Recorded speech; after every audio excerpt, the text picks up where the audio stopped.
Okay, so I think there is a major problem with Javid right now. Alright, pay close attention to the middle guy. I'm gonna be using his S3 onto him. I'm gonna be targeting him. So his S3, he applies the judgment seal first, and then he does the single target and then the AoE. Pay close attention.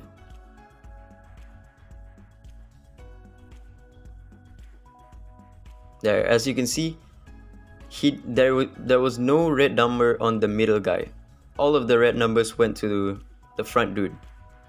And why there is a problem is because when he targets an AoE on that unit cannot be inflicted with the true damage portion. I'll show you again on the boss floor. Alright, look here. I'm gonna use his S3 onto the boss. No red damage at all on the boss except for the guys on the left. The guys on the left took 3 red damage and the boss took 0. So right here there is a problem because right now he's not doing any true damage to the boss, and if I do his AoE, it's also not going to do true damage to the boss. Take a look at the boss and the guys on the left. See? 6 red numbers, but all of them went to the towers instead of the boss. Now I'll show you one more time, but this time I'm going to be targeting his AoE onto the towers. Alright, watch. I'm going to be using his S2 once I apply the judgment seal with the S3. This time, again, you're not going to see any red numbers on the boss.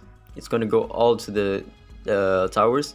And now, I'm going to be targeting the right tower. Even though this is AoE, like, it doesn't matter who I target. But watch this, right? We went from the boss not taking any true damage. Now watch. Now the boss takes all of the true damage and the left tower takes the true damage. This guy didn't take any true damage. I'll do it one more time. See? He didn't take any true damage, which is very weird. That means he's not going to work on APEP as well, because his true damage is only going to go to the left dude, because you're not going to be targeting the units, the towers on the left and right. When you auto, your espers are going to be autoing on the boss, so the boss will not take any true damage. See? Yeah, this is a big problem for him. I think they're going to fix it, maybe. Or if they don't fix it, then he's gonna be, you know, very stupid design because he's not even working properly in the area that he's supposed to be. The true damage only goes to unit that you are not targeting, which is, I don't know, very weird. It's not just not working on boss like APEP, by the way. Take a look at this one. I'm gonna be targeting the one on the front. Watch. There's no red damage going to be on him. As you can see, only white damage. And I brought Unas here just to show it one more time. I'm going to AoE on Unas, but I'm going to target him, and you'll see that no red damage is going to be on him.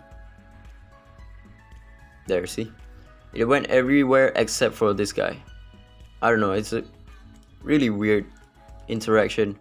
They should really change this because right now, if it stays like this, he's not going to be good in APEP, which is very stupid. His kit is built for APEP. I mean, the splash damage is not going to go to APEP because you're going to be targeting APEP. So APEP will not receive this splash damage. Alright, so the next showcase I'm going to show you is against one enemy. Will his debuff go towards this one enemy because there's no one else? The answer is no. So, yeah. He's not going to do any true damage because there's only one enemy. He cannot do splash damage. So for bossing type of contents, if it is a single boss, he's not going to be useful at all. He's actually going to do nothing. He's only going to be good for like bosses with ads, and that's it. Alright, so this next test is to show you whether the Sacred Flame triggers before his turn or after he attacks or during his attack. So I'm just gonna use his S1, gain some poison stacks. Okay, right here. Let's see. If it happens before or after his attack, then this poison is gonna be removed. Okay, so yeah, he removed that poison, and then he gains the buff, and then he removes that poison. So it happens during his attack. As you can see, I got my turn, but I still have the poison debuff, which means his R6 is not going to cleanse stuns. If you're stunned, you cannot attack, which means you cannot use your skills. This lion guy, I am a little bit disappointed. I was hoping he was gonna be like at least 10% of max HP. I mean, he's still gonna be really busted for PvE stuff, because the thing with debuff is that on PvE it's going to last a lot longer, because the thing is, between him and Ashley is more of a short burst of max HP damage, because her buff is only, I think it's at 8 stacks if I'm not mistaken. Yeah, Ashley starts off with 3 stacks and then she gains 5, so it's 8 stacks, so which means she's gonna do at least like 80% of the enemy's max HP, whereas the lion dude, it's going to be up for as long as the debuff is up, which is 2 turns. And in PvP, in PvE, 2 turns is longer than 8 stacks of Ashley's passive. 8 stacks of Ashley's passive just goes by extremely fast. So in PvE, he's going to be way better for like max HP cut.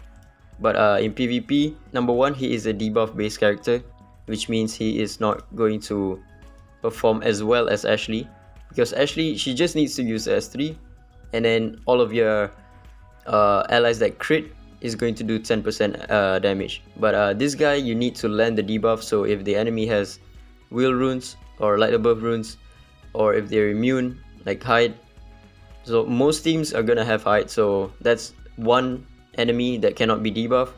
And then if they're running maybe Clara is probably on light above, that's 3 enemies that you can only debuff. And yeah, Jinryu can steal the turn and then just remove this debuff, and then he becomes completely pointless. Looking at his kit right now, I'm probably gonna skip, because my cleave team in Point War is already solid. I don't really need him. At this point, I will be just pulling him for Celestial Anomaly, which again, I don't know, maybe I'll pull him at R0, because right now there's nothing to do in the game except for Celestial Anomaly, which is kind of annoying, because Celestial Anomaly is character specific. You need Mateo, and then now you probably are gonna need him.